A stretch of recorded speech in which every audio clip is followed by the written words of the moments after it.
We're going to take a look at some different ways to count and measure our matter. And we'll see some counting on this side and some measuring, or in this case weighing, on the other side. So we're going to consider 4 different ways to count and measure.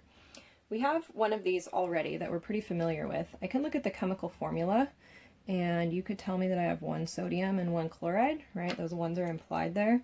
So I could say that I have 1 sodium ion. That would be my 1 little sodium ion, and I could have 1 chloride ion, and anions are going to be bigger than cations most of the time. So those numbers in the formula are a nice way to count. Now, it turns out it's impossible for me to go into my kitchen and count sodium ions, so I'd rather count in a bigger unit, and that's going to be moles. And as a quick example of this, think about eggs. I don't send myself or my family to the store to get 1 egg.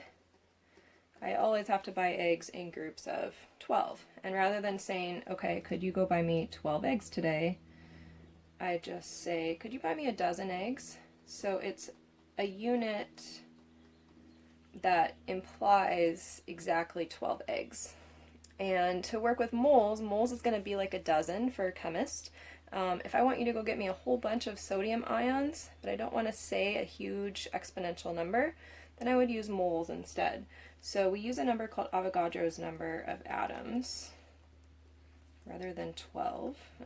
We would say this is Avogadro's number, 6.022 times 10 to the 23rd particles is the same as 1 mole.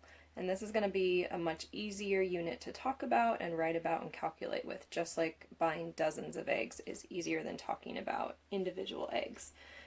And so that number is called Avogadro's number. And it is all about counting. Moles are a way to count, and particles are a way to count. Formulas also are another way to count. So for any type of particle, it might be an ion, it might be an atom, we can use the ratio of particles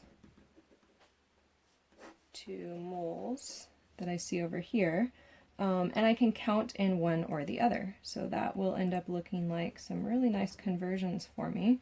6.022 times 10 to the 23rd sodium ions, for example, is the same as 1 mole of sodium ions. And let me leave that ions off just to make it simpler. A little side note, the abbreviation for mole is MOL. Probably the least useful abbreviation, but you'll see me sometimes leave that E off. So on the other side here, I'm looking at masses, and I can look at mass percentages and molar mass. With molar mass, I've got a combination of 2 different things happening there. I've got counting moles, and I've got masses, and so it ends up being a very useful conversion. For mass percent, we've seen those before.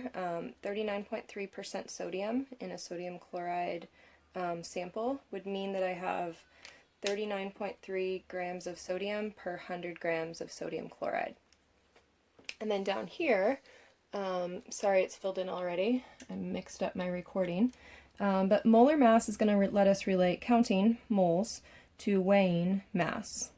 Mass is easy to measure, moles are easy to count. So this lets us weigh it and then relate it back to a formula.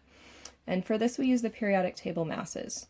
So if I go to the periodic table, I see that the mass of sodium is 22.99, and so the molar mass is 22.99 grams of sodium per 1 mole of sodium. For chloride, I could do the same thing, the mass of chloride per 1 mole. It's always 1 mole when I look at molar masses.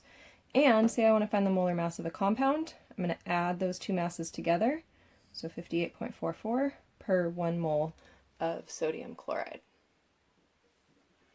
So just as a quick glimpse of an overview, we saw some ways to count and convert, we saw some ways to measure and convert, and looking at kind of a big picture view, what we've just looked at is chemical formulas can be a good way to count. Avogadro's number can be another way to count, especially in bigger units like moles, and then molar mass enables us to count grams per mole. We also saw a glimpse still in use of these mass percentages, something like how much iron is in iron oxide, or we saw how much sodium is in sodium chloride. So next video we will look at solving some problems using these conversions.